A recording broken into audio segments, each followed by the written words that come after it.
Melanjutkan video sebelumnya, ketika Rio berjalan di pesisir pantai, niatnya mencari makanan dari laut, Rio malah melihat sebuah kapal yang terdampar, bahkan kapal itu sudah hancur berserakan. Rio mulai menghampiri bangkai kapal tersebut, terlihat di dekat kapal ada seorang laki-laki yang tergeletak. Rio pun memeriksa keadaan orang yang nampaknya sudah meninggal, terlihat sekujur tubuhnya tampak pucat. Tidak lama kemudian, terdengar seseorang yang terbatuk, Rio pun langsung menoleh ke arah lain. Terlihat di kejauhan ada lagi seseorang yang tergeletak, orang itu pun sedikit bergerak, yang membuat ekspresi Rio tampak senang. Mundur dulu ke kejadian sebelum kapal itu terdampar. Orang ini bernama Abel, dia petualang dari kota yang sedang menjalankan misi, namun di tengah perjalanan, saat badai menerjang, kapal yang didiami Abel tiba-tiba diserang oleh monster gurita. Kapal itu pun hancur dan terbawa arus, sampailah terdampar di Pulau Rando. Singkat cerita, Abel telah diselamatkan oleh Rio, dia membawa Abel ke rumah sederhananya. Tidak lama kemudian Abel pun siuman, dia terbangun lalu memperhatikan liontin kalungnya. Abel mengambil perlengkapannya lanjut ia mulai menyusuri ruangan yang tampak asing baginya. Abel keluar dari rumah, melihat halaman yang tampak indah dan terawat, membuat Abel tampak terkejut, dan bertanya-tanya di mana dia berada. Tidak lama kemudian Rio menghampiri Abel dari dalam rumah, dan Abel semakin terkejut lagi, setelah melihat Rio, karena Abel yang seorang petualang tingkat tinggi, sampai tidak dapat merasakan hawa keberadaan Rio. Untuk sesaat Abel memperhatikan penampilan Rio, yang menurutnya tampak kasihan, dengan pakaian yang sudah lusuh. Abel pun sambil tersenyum memperkenalkan dirinya, dan berterima kasih atas pertolongan Rio sebelumnya. Di sini Rio malah meminta maaf kepada Abel, karena di pesisir pantai, hanya Abel seorang yang selamat, dan yang lainnya telah wafat. Abel pun menjelaskan, orang lain itu tidak perlu Rio pikirkan, karena mereka yang tewas adalah penyelundup, yang sedang Abel kejar. Tidak lama kemudian, suara lapar dari perut Abel terdengar cukup nyaring, maka Rio pun mengajak Abel untuk makan dan melanjutkan obrolannya di dalam, sambil Rio memperkenalkan dirinya kepada Abel. Sambil makan Abel bertanya, apakah Rio tidak memiliki pakaian? Rio menjelaskan di sana tidak ada kain ataupun benang, bagaimana aku bisa membuatnya? Abel pun bertanya kenapa Rio tidak membelinya ke kota. Bagaimana Rio mau ke kota, di sana aja tidak ada satu orang pun untuk Rio tanyakan, dan dia juga tidak memiliki uang untuk berbelanja. Abel semakin kebingungan, bagaimana Rio bisa mendapatkan makanan ini, apa mungkin ini hasil berburu? Dan Abel menunjuk sebilah pisau, yang menurutnya alat untuk Rio berburu. Rio pun mengiyakan yang Abel katakan, namun untuk berburu, Rio menjelaskan, bahwa pisau itu hanyalah alat untuk membersihkan hasil tangkapan, dan Rio pun menunjukkan keterampilan sihirnya, dengan mengisi ulang teko yang sudah kosong dengan air. Sambil menjelaskan dirinya seorang penyihir elemen air. Dari situ Abel pun langsung memahami yang dimaksud Rio. Dan Abel tampak kagum melihat keterampilan Rio, karena di kota besar saja pun, Abel menjelaskan, bahwa hanya sedikit saja yang bisa menggunakan sihir, sedangkan kini Abel melihat penyihir di pulau terpencil, dan bahkan hanya Rio seorang diri yang tinggal. Setelah panjang lebar mereka mengobrol, tiba-tiba Abel tampak serius, dia meminta Rio untuk menunjukkan jalan menuju lokasi di mana kapal itu terdampar. Rio pun langsung menunjukkan jalannya, sambil berjalan mereka kembali mengobrol. Di sini Abel berkata, Rio seorang penyihir kan, tapi di mana tongkat sihirnya? Dengan polos Rio bilang, bahwa dia tidak memiliki tongkat sihir, dan itu membuat Abel salah paham, karena Rio telah kehilangan tongkatnya, karena hidup di hutan yang penuh dengan kemiskinan. Abel menganggap Rio sama sepertinya yang terdampar di sana. Abel merasa bersalah, karena telah bertanya yang menurutnya menyinggung perasaan Rio. Maka dari itu untuk menebus kesalahannya, meskipun itu juga dia sendiri yang salah paham, Abel ingin menjaga Rio, jikalau ada bahaya, biar dia yang mengatasinya di barisan depan, dan Rio diam saja di belakangnya. Namun Rio menolak keinginan Abel, dan Abel pun memohon kepada Rio, seenggaknya dia menjadi orang yang berguna bagi Rio, karena sudah berhutang budi kepadanya.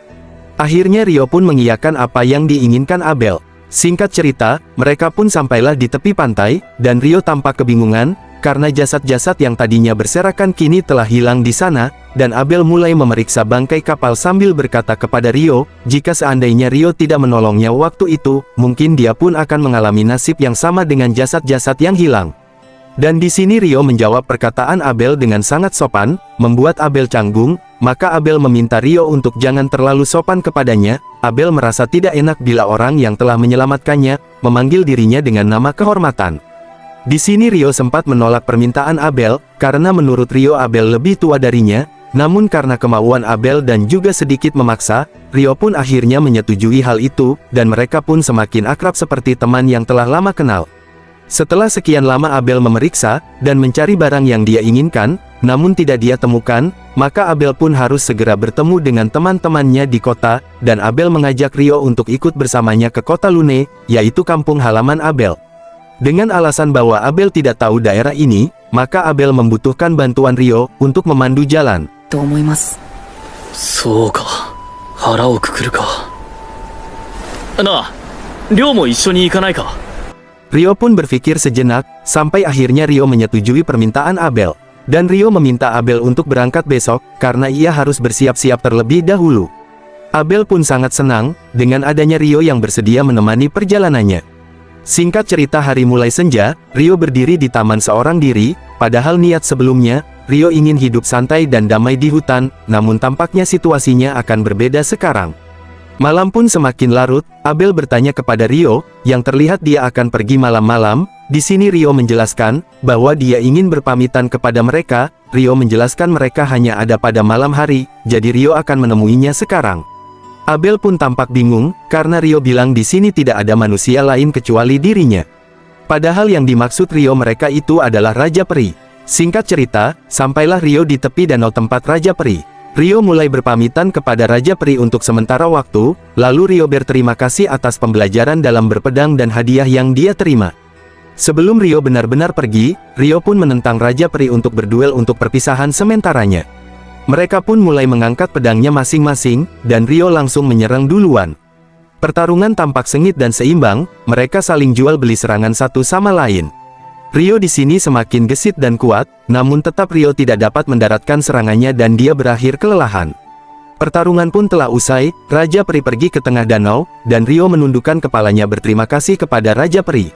Tiba-tiba dari tengah danau, Raja Peri berbalik ke arah Rio, lalu Raja Peri mengeluarkan gelembung dari dasar danau, dan gelembung itu terbang menghampiri Rio.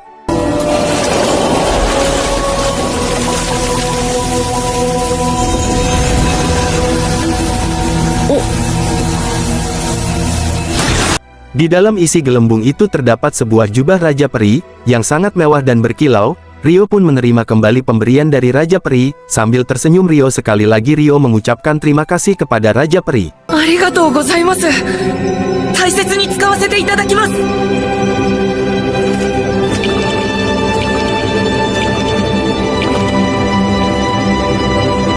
Raja Peri pun menghilang dan mereka pun berpisah. Singkat cerita, keesokan paginya, mereka pun pergi menuju kota Lune, dengan Rio yang telah mengenakan pakaian pemberian Raja Peri. Mereka pun mulai menyusuri hutan, dengan posisi Abel di depan dan Rio di belakangnya. Tidak lama mereka jauh berjalan, tiba-tiba seekor babuy hutan menghadang perjalanannya. Abel menghunuskan pedangnya, dan menyuruh Rio untuk diam dan hanya menyaksikannya. Abel langsung menerjang dengan cepat, dan langsung menggunakan skill pedangnya tusukan total. Babuy itu pun langsung meninggoy, dengan tubuhnya yang bolong seperti donat. Rio pun sangat kagum, melihat keterampilan yang ditunjukkan Abel, dan Abel menjelaskan, bahwa itu adalah teknik yang hanya digunakan oleh pendekar pedang, atau petarung jarak dekat. Singkat cerita karena hari berganti malam, mereka pun memutuskan untuk beristirahat, dan tidur di dalam pohon besar yang berlubang. Lalu keesokan paginya, mereka melanjutkan perjalanannya, dan di tengah jalan yang akan dilalui mereka, terlihat di tengah sungai ada beberapa monster kadal. Untuk menghemat energi, maka Abel pun memilih jalan memutar untuk menghindari pertempuran. Namun tiba-tiba Rio merasakan sesuatu, dia memberitahukan Abel, bahwa monster kadal itu telah mengikutinya. Abel langsung siap siaga, bersiap melawan monster kadal itu. Namun Rio memberitahukan, bahwa monster kadal yang datang jumlahnya sangat banyak. Maka Rio pun akan melawannya dengan sihir. Abel pun bertanya, bagaimana Rio menanganinya, sedangkan Rio tidak memiliki tongkat sihir. Tiba-tiba Lizardman datang, dan Rio langsung menggunakan sihir es terbang, tanpa rapalan mantra, dan juga tongkat sihir. Rio langsung menyapu bersih monster kadal, membuat Abel sangat terkejut, melihat kekuatan Rio. Abel yang penasaran bertanya, bagaimana cara Rio mengeluarkan sihirnya, hanya dengan menyebutkan nama skillnya. Bahkan mengeluarkan 4 es terbang sekaligus dalam satu gerakan. Yang Abel ketahui dari penyihir elemen angin, satu rapalan hanya untuk satu serangan. Rio pun beralasan dengan simpel, mungkin itu berbeda dengan sihir angin, sedangkan dia menggunakan elemen air. Meski Abel sedikit bingung, daripada pusing mikirin yang di luar kemampuannya, dia pun mengajak Rio untuk melanjutkan perjalanannya. Sebelum mulai berjalan, tiba-tiba Rio menunjukkan sihir aneh lagi. Dia mengeluarkan gelas es, yang diisi oleh air untuk mereka minum. Di sini Rio tidak bisa mengelak dari pertanyaan Abel, yang masih penasaran dengan sihir Rio. Dia pun tampak kebingungan untuk menjawab, maka Rio langsung memalingkan wajahnya. 気のせいじゃないですか?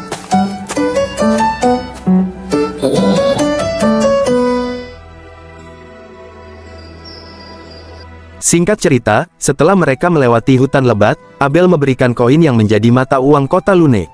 Itu adalah pertama kalinya bagi Rio, melihat koin perunggu di dunia barunya. Rio pun semakin bersemangat, ingin segera sampai di tempat tujuannya, setelah melihat koin tersebut. Di tengah padang luas, tiba-tiba sebuah gundukan batu bergerak, dan ada bongkahan batu yang terlempar ke arah mereka. Abel dengan sigap langsung menebas batu terbang itu, lalu batu lainnya mulai bergerak juga, dan sekarang Rio yang membuat dinding es untuk menahan lemparan batu. Ternyata itu adalah sarang golem. Abel tampak pucat, melihat situasi yang menurutnya berbahaya.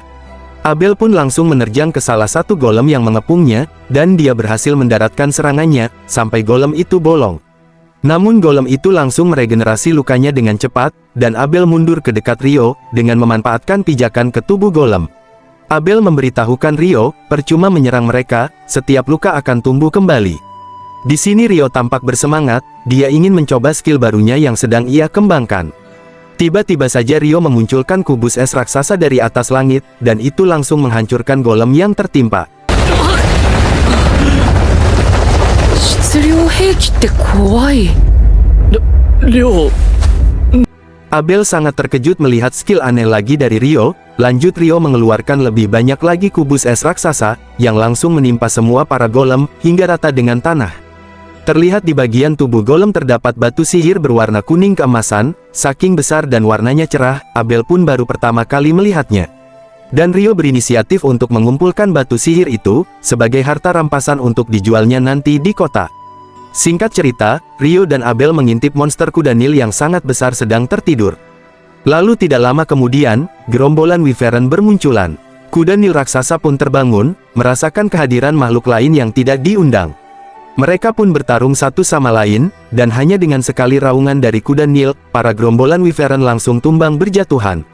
Rio dan Abel yang melihat kejadian itu sangat terkagum-kagum, setelah menyaksikan kekuatan dari kuda Nil raksasa. Singkat cerita malam pun tiba, Rio dan Abel berkemah di perbukitan. Sepanjang malam mereka mengobrol, tentang banyak ras seperti dwarf, elf dan lain-lain. Abel menjelaskan kepada Rio, bahwa dwarf adalah seorang pandai besi yang terampil, dan mereka juga jago bertarung. Lalu di kota Lune terdapat ras elf yang hanya dia seorang diri, kebanyakan mereka membangun pemukiman di tengah hutan. Tak terasa pagi pun tiba, mereka melanjutkan perjalanannya menuju kota Lune. Sepanjang jalan Rio menanyakan hal yang tidak ia ketahui di dunia ini kepada Abel, dan di saat mereka melewati bukit bebatuan, tidak lama kemudian muncul seekor griffin yang menatap tajam mereka.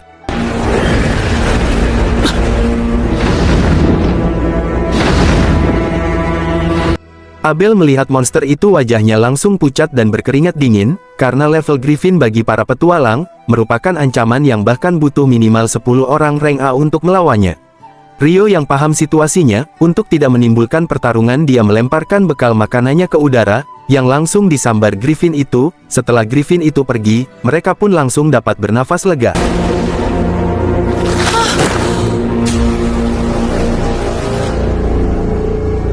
Bokura, 生きててよかったですね。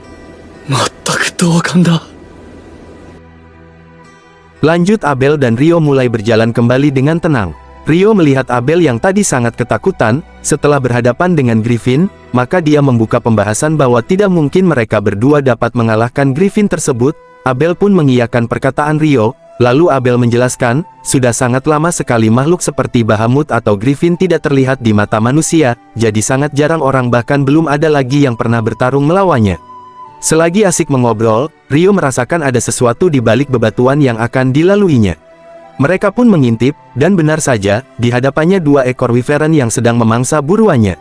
Rio berencana untuk menghadapi Wyvern tersebut, karena menurutnya, sepanjang perjalanan terus melewati jalan yang memutar sangat kejauhan, dan pasti setiap jalan yang ia lewati akan sering bertemu para monster, maka Rio ingin membiasakan untuk melawan mereka, hitung-hitung latihan melawan monster liar. Abel pun tidak bisa menolak, dia hanya bisa pasrah, mengikuti rencana Rio. Rio pun maju di barisan depan, dan langsung menggunakan skill tombak es, yang membuat kedua Wyvern itu terkunci pergerakannya, lalu diakhiri oleh serangan Abel dengan teknik pedang total, dan mereka pun meninggoy seketika. Aishikuru Lance 4!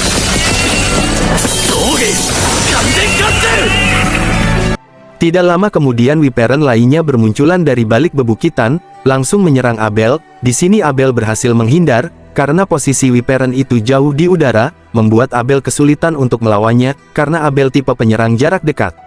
Maka Rio pun langsung berinisiatif menggunakan sihir tombak es, tiba-tiba saja beberapa es runcing bermunculan di atas Wyvern, dan langsung menjatuhkan mereka dalam satu serangan. Abel sangat terkejut, karena ia baru pertama kali melihat penyihir yang dapat mengeluarkan sihirnya dari ketinggian di atas 40 meter dari udara. Singkat cerita, mereka berhasil mengalahkan gerombolan Wyvern, dan menjarah batu sihir di dalam tubuhnya. Setelah melihat kekuatan Rio yang makin kesini makin abnormal, sekarang malah Abel yang bersemangat untuk terus menyusuri jalan dengan menghadapi para monster yang menghadangnya, padahal sebelumnya dia selalu memilih jalan yang memutar. Tidak berselang lama, kawanan para Wyvern semakin banyak lagi bermunculan, dan sekarang mereka pun tidak ragu untuk langsung bertempur melawannya. Bersambung, lanjut ke episode berikutnya.